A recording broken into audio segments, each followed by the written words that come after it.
Dia curiga bahwa pacarnya mungkin berselingkuh. Untuk menguji kesetiaan pacarnya, dia meminta sahabatnya Minju untuk mengunci diri di ruang rahasia bila ini adalah properti periode opera Jepang. Suyan menekan saklar di dinding.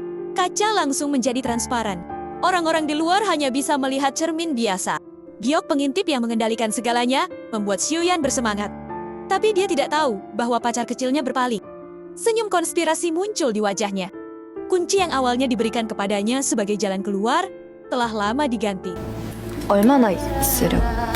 몰라. 길면 3일? 다이어트도 할게요. 나 들어간다. Sembunyi selama 3 hari dengan makanan kering. Dia memutuskan bahwa ini adalah waktu yang cukup untuk melihat wajah asli pacarnya, seperti yang diharapkan. Malam hari, aku melihat video perpisahan yang sudah direkam sebelumnya, begitu sampai di rumah. 나야, 성진 씨. 성진 씨와의 관계가 확신이 없어. 성진 씨를 모르겠어. 안 하는 게 맞아. 난 이상한 사람이야. 내가 떠날게. 그러니까 성진 씨도. Dia menangis saat melihat video itu. Kenyataannya, dia menikmati keruntuhan pacarnya dengan penuh minat. Siuyan diam-diam berpikir untuk keluar mengejutkan pacarnya. Tapi, ketika dia memasukkan kunci ke dalam dan memutarnya 3 kali, hati yang terkunci tidak bergerak.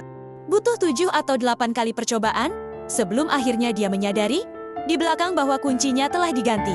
Mingju, si idiot ini pasti salah kunci lagi. Suyan masih positive thinking.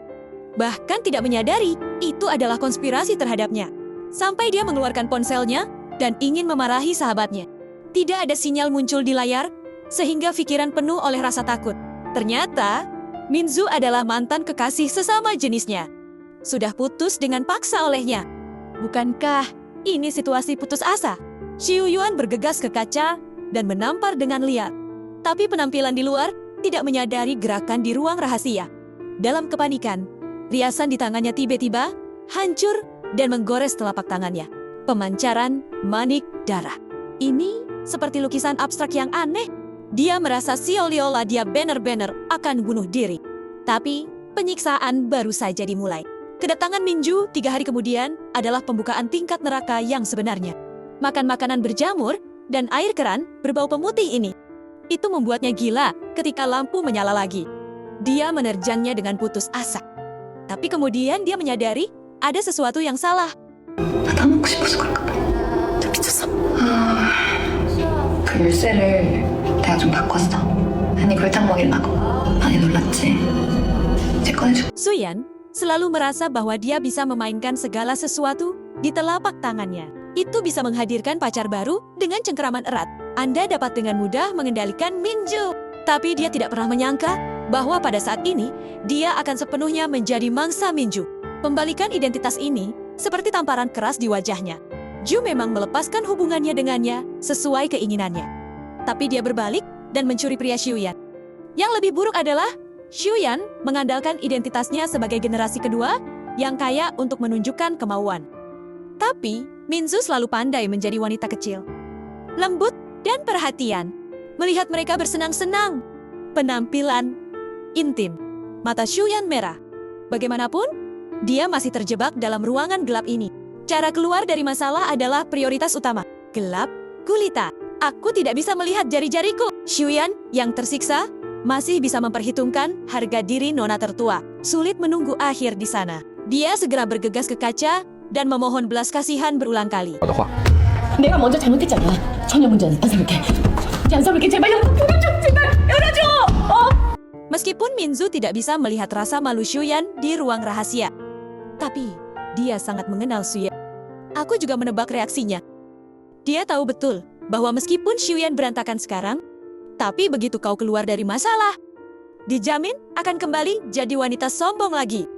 Mingzu tampaknya benar-benar menyadari kebaikan pria. 이해했어. 그리고 그 삶이 나한테 필요한 것 같기도 해. 그게 무슨 소리야? 저 남자 내가 갖고 그 진짜 삶 내가 살게. Setelah unit 731 membangun kamar rahasia, sekarang telah menjadi lubang pemakaman Xiuyan. Xiuyan akan dibuat gila. Tiba-tiba dia melihat katup air di dinding. itu menjadi satu-satunya hal yang bisa dia kendalikan. Dengan katup air dingin tertutup, Mutiara di kamar mandi tersiram air panas dan menjerit. Meskipun Mingzu membujuk pergi dengan bertindak genit, dia mendengar kemunculan suara itu. Tapi, keesokan harinya, dia memanggil seorang pekerja. Keduanya memeriksa di luar. Tidak dapat menemukan masalah. Xiuyan menabrak dinding dengan putus asa. Tapi kedua orang ini tidak menanggapi. Xiuyan membuka katup air panas lagi. Air panas yang tiba-tiba menyembur keluar, membuat takut para pekerja pemeliharaan. Sebaliknya, dia melihat sesuatu yang salah. Melihat air di wastafel dan melamun. 교조.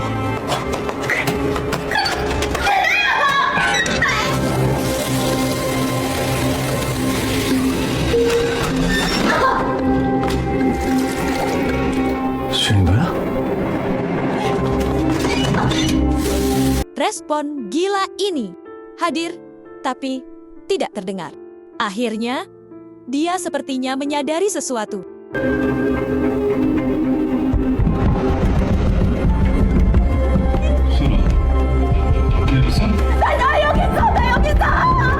Menyadari pacarnya terjebak di dalam, dia mengambil pot bunga dan bersiap untuk menghancurkannya ke kaca. Tapi tiba-tiba berhenti, karena dia tiba-tiba berpikir bahwa jika Soyan telah bersembunyi di dalam, lalu tidakkah dia melihat semua hal tentang dirinya dan Minsu di matanya? Xiuyan melupakan gayanya. Biarkan dia keluar. Aku takut aku tidak akan memiliki kehidupan yang baik. Pikirkan lebih dalam. Mungkinkah penampilan yang diperkenalkan juga diinstruksikan oleh Xiuyan? Semakin Anda memikirkannya, semakin Anda sedih. Baru saja memutuskan untuk mengabaikan Xiuyan. Namun, di saat yang sama, Ibu Suyan juga menyadari bahwa putrinya hilang. Dia curiga bahwa calon menantu telah melakukan sesuatu yang buruk. Aku hanya bisa menyerahkan video perpisahan Suyan. Buktikan bahwa dia putus sendiri. Tapi Ibu Xiuyan menemukan kelainan dalam video itu. 여기야. 수연이 뒤쪽에 거울을 봐봐. 呈现凑近屏幕仔细一看，镜子角落处赫然出现一只戴着银色手链的手。将画面放大后，她的瞳孔瞬间急剧收缩。视频里女人手腕上的手链，正是明珠平日里从不离身的那一条。刹那间，她的思绪如脱缰野马，猛地回想起与敏珠相识以来的种种场景。 Apa mungkin? Tapi sekarang, ketika dia melihat ke belakang dan memeriksa kembali semuanya, saya baru menyadari bahwa semua kebetulan penuh dengan perhitungan. Dari saat Suyan berinisiatif untuk putus, ini sepertinya permainan yang dibuat oleh dua wanita. Tapi benarkah sesederhana itu?